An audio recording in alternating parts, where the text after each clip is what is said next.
Welcome to DY news. మరుగుదొడ్ల దినోత్సవం సందర్భంగా రాపోలు గ్రామానికి పరిగి ఎంపీడీఓ కరీం రావటం జరిగింది. గ్రామంలో మరుగుదొడ్లు ఏ విధంగా ఉన్నాయి, మరుగుదొడ్లు వాడుకోవాలని గ్రామంలో ప్రతి వాడవాడా తిరిగి ఎక్కడెక్కడ ఏ సమస్యలు ఉన్నాయని ఎండీఓ ఎంక్వైరీ చేయటం జరిగింది. ఇంకా ఏమైనా సమస్యలుంటే మా దృష్టికి తీసుకురావాలని ఎండీఓ గ్రామ ప్రజలకు తెలియజేయడం జరిగింది.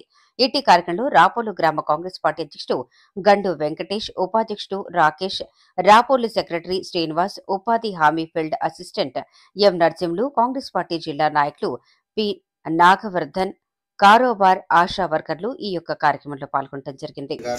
మరి పరిగణన చేసిన స్థానిక నాయకులు పేరు పేరున రాపోలు గ్రామ ప్రజలందరికీ నమస్కరిస్తూ మరి ఈరోజు ప్రపంచ మరుగుదొడ్ల దినోత్సవం ఉద్దేశం ఏంటంటే మన ఆత్మగౌరవాన్ని మరి గత ప్రభుత్వంలో మరి మరుగుదొడ్డి మన ఇంటికి ఒకసారి ఎవరైనా ఆడపడుచులు వస్తే వాళ్ళు ఎన్నో రకాలకి ఇబ్బంది పడి మరి తెల్లవారుజామున సూర్యుడు ఎలకముందే పొద్దున్న లేచి ఒక లోట పట్టుకొని ఎక్కడో చిలకలో పోయే రకాల ఇబ్బందులు ఉంటాయి. మరి అలాంటి దాన్ని రాష్ట్ర ప్రభుత్వం గుర్తించి ప్రతి ఇంటికి ఒక మరుగుదొడ్డి కట్టుకొని మన యొక్క ఆత్మ గౌరవాన్ని కాపాడుకొని మరి అలాంటి మరుగుదొడ్డి మన ఇంట్లో కట్టుకున్నందుకు మరి ఎంతో పరిశుభ్రతగా మరి ఎలాంటి అంటువ్యాధులు రాకుండా ఎలాంటి రోగాలు రాకుండా, ఎందుకంటే మనం చేసిన విసర్జన ఏదైతే బయట ఉంటే దాని నుంచి అనేక లక్షలాది మరి క్రిములు మనకి వెళ్ళి గ్రామం నుండి మరి దోమల బెడద నుంచి రకరకాల రోగాలు వచ్చి మలేరియా కానీ, డిఫ్తీరియా కానీ, మరి టైఫాయిడ్ కానీ జ్వరాలతో ఇబ్బందులు ఉంటాయి.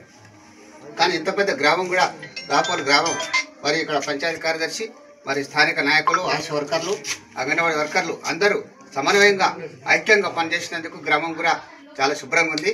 ముఖ్యంగా మనం ఆశా వర్కర్స్ మన మహిళా సంఘాల ప్రతి ఇంట్లో, ఎందుకంటే ఆడపడుచు ఒక స్త్రీ అనేది మనకు చాలా ముఖ్యం.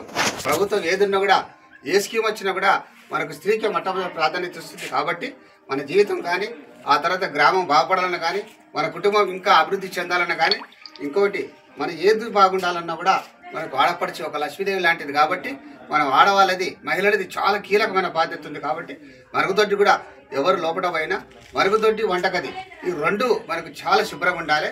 ఈ రెండు శుభ్రంగా ఉంటేనే వాళ్ళ ఇల్లు శుభ్రంగా ఉన్నట్టు. అందుకొరకు దయచేసి మన పిల్లలు కానీ ఎవరు వచ్చినా కూడా స్కూల్ నుంచి వచ్చిన వెంటనే మరుగుదొడ్డి పోయినాక మరి కాల్చేతో కడుక్కోవాలి, సబ్బుతోటి కడుక్కోవాలి. మనం కూడా వాళ్ళకి చెప్పాలి గిన్నెలు బాగుండాలి, ఆ తర్వాత మన తినే ప్లేట్ బాగుండాలి. మన ఇల్లు ఏ విధంగా వాకిలు వేసుకుంటామో మరి ఆ విధంగా మరుగుదొడ్డి కూడా మంచిగా డెటాల్తోటి వారానికి ఒకసారి కడుగుతుండాలి, శుభ్రంగా పెట్టాలి.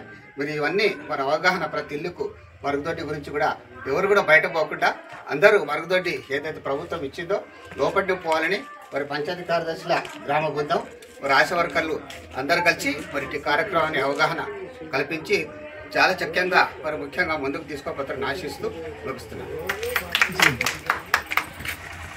మీకు ఈ వీడియో నచ్చినట్లయితే లైక్ చేయండి, షేర్ చేయండి. ముందుగా కింద ఉన్న సబ్స్క్రైబ్ బటన్ పై క్లిక్ చేయండి. ఎల్లప్పుడూ అప్డేట్ సమాచారాన్ని పొందండి.